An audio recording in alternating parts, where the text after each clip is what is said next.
ایک انسان جو پہلے عیسائی تھا پھر مسلمان ہوا اور اسلام قبول کرنے کے بعد اس نے نبی کریم صلی اللہ علیہ وسلم کو ایک ایسا واقعہ سنایا جس نے صحابہ کرام رضی اللہ تعالیٰ عنہ کے دلوں کو ہلا کر رکھ دیا۔ اس نے کہا، میں نے دجال کو دیکھا ہے۔ جی ہاں، وہی دجال جس کے فتنے سے ہر نبی نے اپنی امت کو ڈرایا، وہی دجال جو قیامت کی سب سے بڑی نشانیوں میں سے ایک ہے، وہی دجال جس کا فتنہ انسان کے ایمان، اس کی سمجھ، اس کے یقین اور اس کے دل سب کو آزمانے والا ہے۔ لیکن سوال یہ ہے کہ ایک عیسائی آدمی دجال تک کیسے پہنچا؟ وہ کون سا پر اسرار جزیرہ تھا؟ وہ عجیب مخلوق کیا تھی؟ اور دجال آخر زنجیروں میں جکڑا ہوا کیوں تھا؟ آج کی اس ویڈیو میں ہم بیان کریں گے حضرت تمیم داری رضی اللہ تعالیٰ عنہ کا وہ حیرت انگیز واقعہ جو صحیح مسلم میں موجود ہے اور جو ہمیں بتاتا ہے کہ دجال کا فتنہ کتنا حقیقی، کتنا خطرناک اور کتنا بڑا ہے۔ اس لیے اس ویڈیو کو آخر تک ضرور دیکھیے، کیونکہ جو آپ سننے والے ہیں وہ صرف ایک کہانی نہیں بلکہ آخرت کی ایک بہت بڑی نشانی سے جڑی ہوئی حقیقت ہے۔ حضرت تمیم داری رضی اللہ تعالی عنہ پہلے عیسائی تھے۔ وہ عبادت کرنے والے انسان تھے، ان کے اندر سچ کی تلاش تھی، حقیقت کو جاننے کی چاہ تھی، اور شاید اسی تلاش کی وجہ سے اللہ تعالیٰ نے ان کے لیے ہدایت کا دروازہ کھول دیا۔ جب وہ اسلام میں داخل ہوئے تو انہوں نے رسول صلی اللہ علیہ وسلم کو ایک ایسا واقعہ سنایا جو انہوں نے اسلام قبول کرنے سے پہلے دیکھا تھا۔ ایک ایسا واقعہ جس میں سمندر تھا، جس میں طوفان تھا، ایک انجان جزیرہ تھا، ایک پر اسرار مخلوق تھی، اور پھر دنیا کے سب سے بڑے فتنے کا سامنا تھا۔ حضرت تمیم داری رضی اللہ تعالیٰ عنہ بیان کرتے ہیں کہ ایک مرتبہ وہ اپنے کچھ ساتھیوں کے ساتھ سمندر کے سفر پر نکلے۔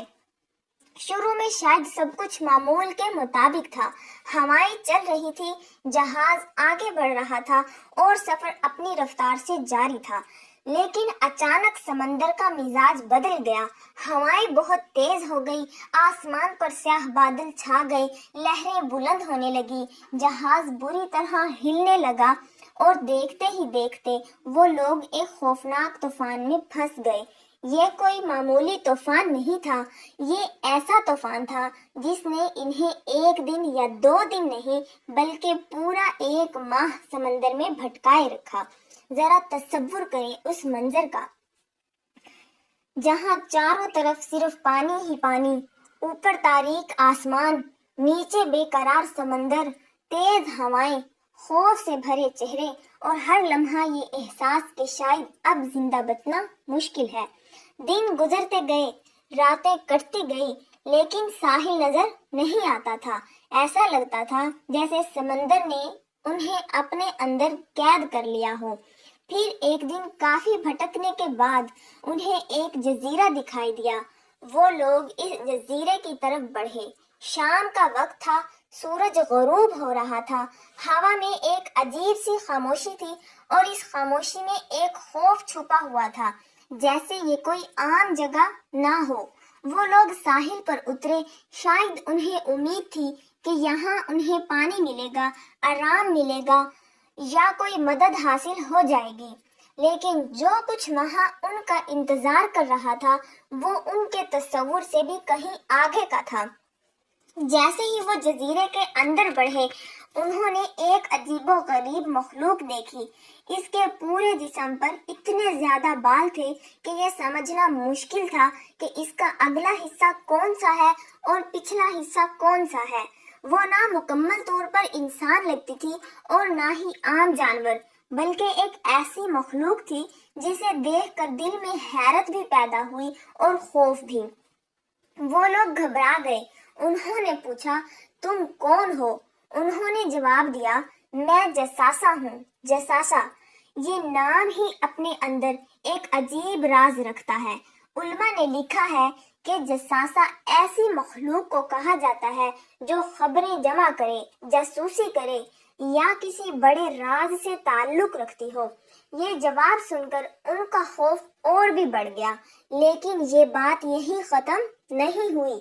اس مخلوق نے کہا، تم لوگ اس عبادت گاہ کی طرف جاؤ، وہاں ایک آدمی ہے جو تمہارا انتظار کر رہا ہے۔ اب ذرا سوچئے کہ ایک سنسان جزیرہ، ایک پراسرار مخلوق، اور پھر یہ کہنا کہ ایک آدمی تمہارا انتظار کر رہا ہے۔ یہ سب کچھ کسی خوفناک خواب جیسا لگ رہا تھا، لیکن وہ لوگ آگے بڑھتے گئے۔ خوف بھی تھا مگر جاننے کی خواہش بھی تھی۔ دل کانپ رہے تھے لیکن ایک قدم رک نہیں رہے تھے۔ جب وہ اس جگہ پہنچے تو جو منظر انہوں نے دیکھا، اسے دیکھ کر ان کے ہوش اڑ گئے۔ وہاں ایک بہت بڑا آدمی تھا، اتنا بڑا کہ انہوں نے اپنی زندگی میں اس جیسا انسان پہلے کبھی نہیں دیکھا تھا۔ اس کے ہاتھ اس کی گردن کے ساتھ جکڑے ہوئے تھے، اس کے پیروں میں لوہے کی بیڑیاں تھیں، وہ مضبوط زنجیروں میں بندھا ہوا تھا۔ اس کا وجود ہی اتنا خوفناک تھا کہ اسے دیکھتے ہی روح کانپ جائے۔ وہ آدمی قید تھا، لیکن اس کی موجودگی اتنی خوفناک تھی کہ ایسا محسوس ہوتا تھا جیسے وہ اس قید میں ہونے کے باوجود بھی خوف کا مالک ہو۔ اس نے ان سے پوچھا، تم لوگ کون ہو؟ اپنی خبر دو۔ انہوں نے جواب دیا، ہم سمندر کے مسافر ہیں۔ ہم سمندر پر نکلے تھے، پھر طوفان میں پھنس گئے اور 1 ماہ تک سمندر میں بھٹکتے رہے۔ اس کے بعد ہم اس جزیرے پر پہنچے۔ اس آدمی نے غور سے ان کی بات سنی اور پھر اس نے سوالات پوچھنا شروع کیے، لیکن اس کے سوالات بھی عام نہیں تھے۔ ہر سوال ایسا تھا جیسے وہ دنیا کی کچھ خاص نشانیوں کے بارے میں معلومات حاصل کرنا چاہتا ہو۔ اس نے سب سے پہلے پوچھا، مجھے بیسان کے کھجوروں کے بارے میں بتاؤ، کیا وہ ابھی پھل دے رہے ہیں؟ انہوں نے کہا، ہاں، وہ پھل دے رہے ہیں۔ اس نے کہا، قریب ہے کہ ایک وقت آئے گا جب وہ پھل نہیں دیں گے۔ پھر اس نے پوچھا، مجھے تبریا کی جھیل کے بارے میں بتاؤ، کیا اس میں پانی ہے؟ انہوں نے کہا، ہاں، اس میں بہت پانی ہے۔ اس نے جواب دیا، قریب ہے کہ اس کا پانی ختم ہو جائے گا۔ پھر اس نے پوچھا، مجھے زغر کے چشمے کے بارے میں بتاؤ، کیا وہاں پانی ہے؟ کیا لوگ اس سے کھیتی کرتے ہیں؟ انہوں نے کہا، ہاں، وہاں بھی پانی ہے اور لوگ اس سے کھیتی بھی کرتے ہیں۔ اس نے جواب دیا، ایک وقت آئے گا جب وہاں کے حالات بدل جائیں گے۔ پھر اچانک اس کے سوالات کا رخ بدل گیا۔ اب وہ زمین، پانی اور درختوں کے بارے میں نہیں پوچھ رہا تھا۔ اب اس نے ایک ایسی عظیم شخصیت کے بارے میں سوال کیا جس سے پوری دنیا کی ہدایت وابستہ تھی۔ اس نے پوچھا، مجھے اس نبی کے بارے میں بتاؤ جو امیوں میں مابعوث کیے گئے ہیں، کیا وہ مکہ سے ظاہر ہو چکے ہیں؟ انہوں نے کہا، ہاں۔ اس نے پوچھا، کیا عرب لوگوں نے ان کی پیروی قبول کر لی ہے؟ اس نے جواب دیا، ہاں، بہت سے لوگوں نے ان کی بات مان لی ہے اور ان کی اطاعت قبول کر لی ہے۔ یہ سن کر اس آدمی نے کہا، اگر ایسا ہے تو ان کے لیے بہتر یہی ہے کہ وہ اس نبی کی اطاعت کریں۔ یہاں تک بھی بات عجیب تھی، لیکن اس کے بعد جو ہوا وہ اس پورے واقعے کا سب سے خوفناک حصہ تھا۔ کچھ لمحوں کی خاموشی کے بعد اس آدمی نے اپنی شناخت خود بتائی۔ اس نے کہا، میں مسیح دجال ہوں۔ یہ سنتے ہی جیسے سب کچھ رک گیا، دل کی دھڑکنیں تیز ہو گئی، چہروں کا رنگ اڑ گیا۔ جس آدمی کے سامنے وہ کھڑے تھے وہ کوئی عام قیدی نہیں تھا، وہ وہی دجال تھا جس کے بارے میں اللہ کے نبیوں نے اپنی امتوں کو بار بار خبردار کیا تھا۔ وہی دجال جو آخری زمانے میں ظاہر ہوگا، وہی دجال جس کا فتنہ اتنا بڑا ہوگا کہ انسان کی سمجھ، اس کا یقین اور اس کا ایمان سب کچھ ہل سکتا ہے۔ وہی دجال جو لوگوں کو دھوکے، جھوٹ، فریب اور جھوٹی طاقت کے ذریعے گمراہ کرے گا۔ اس نے کہا، قریب ہے کہ مجھے نکلنے کی اجازت دے دی جائے، پھر میں نکلوں گا اور 40 دنوں میں پوری زمینوں پر گھوموں گا۔ میں ہر بستی میں جاؤں گا، ہر جگہ پہنچوں گا سوائے مکہ اور مدینہ کے۔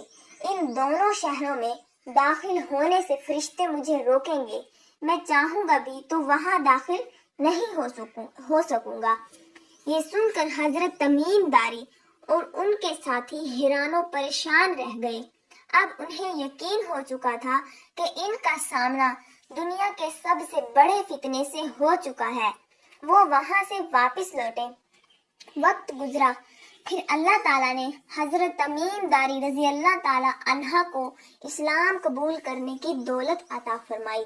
جب وہ مسلمان ہوئے اور مدینہ منورہ پہنچے تو انہوں نے یہ پورا واقعہ رسول اللہ صلی اللہ علیہ وسلم کے سامنے بیان کیا۔ اب ذرا اس بات کی اہمیت کو سمجھیں۔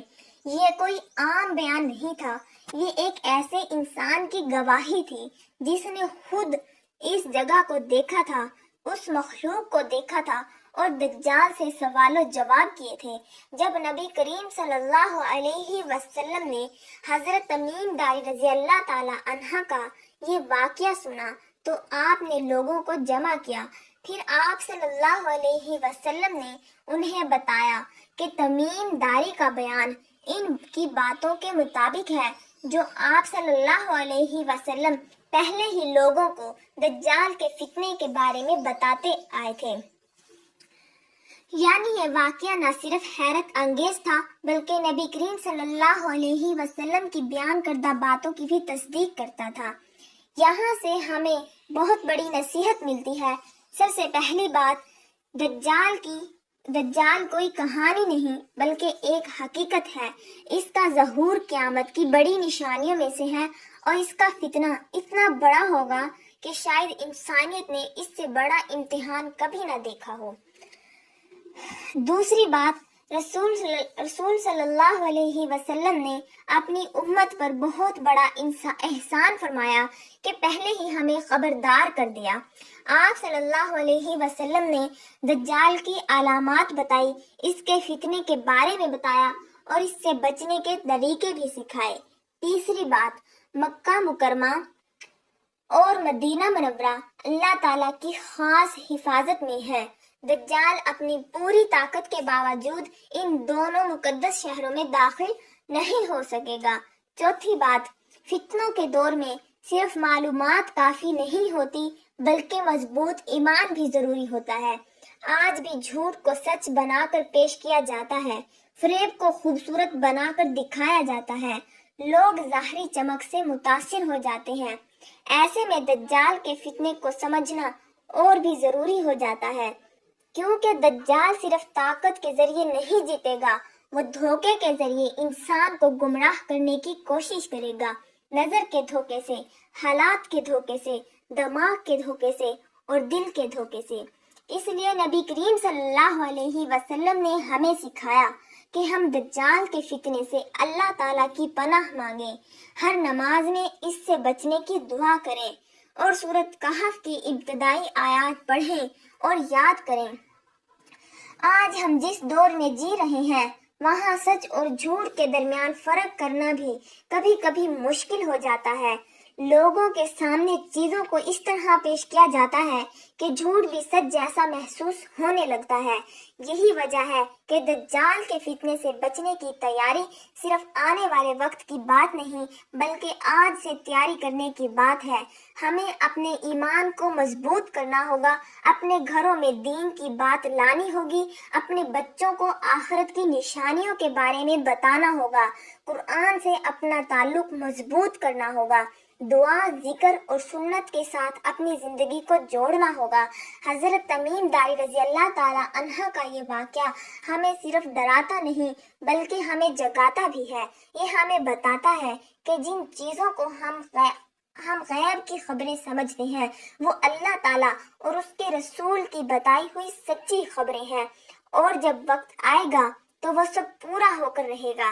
اس لیے عقل بندی اسی میں ہے کہ انسان پہلے سے تیار ہو جائے، فتنے آنے سے پہلے اپنے دل کو اللہ تعالیٰ سے جوڑ لے، اپنے یقین کو مضبوط کر لے اور اپنے آپ کو اس نور میں لے آئے جہاں جھوٹ کی چمک سچ کی روشنی کو دبا نہ سکے۔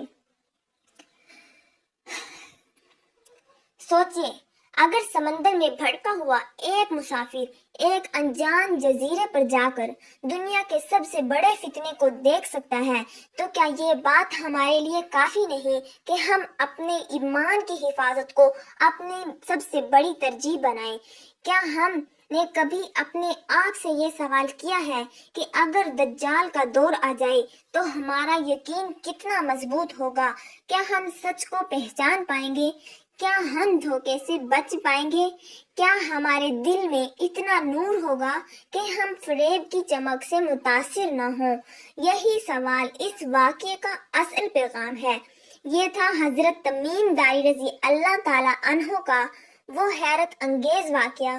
ایسا انسان جو پہلے عیسائی تھا، پھر مسلمان ہوا اور جس نے دجال کو اپنی آنکھوں سے دیکھا، یہ صرف ایک دلچسپ اور سنسنی خیز کہانی نہیں بلکہ ایمان کو جھنجھوڑ دینے والی ایک حقیقت ہے، ایک ایسی حقیقت جو ہمیں یاد دلاتی ہے کہ آخرت کی نشانیاں حق ہے، دجال حق ہے اور اس کا فتنہ بھی حق ہے۔ لیکن اس سے بھی بڑی بات یہ ہے کہ اللہ تعالیٰ نے ہمیں پہلے ہی خبردار کر دیا ہے، رسول اللہ نے ہمیں پہلے ہی بتا دیا ہے۔ اب یہ ہمارے اوپر ہے کہ ہم سوئے رہیں یا جاگ جائیں۔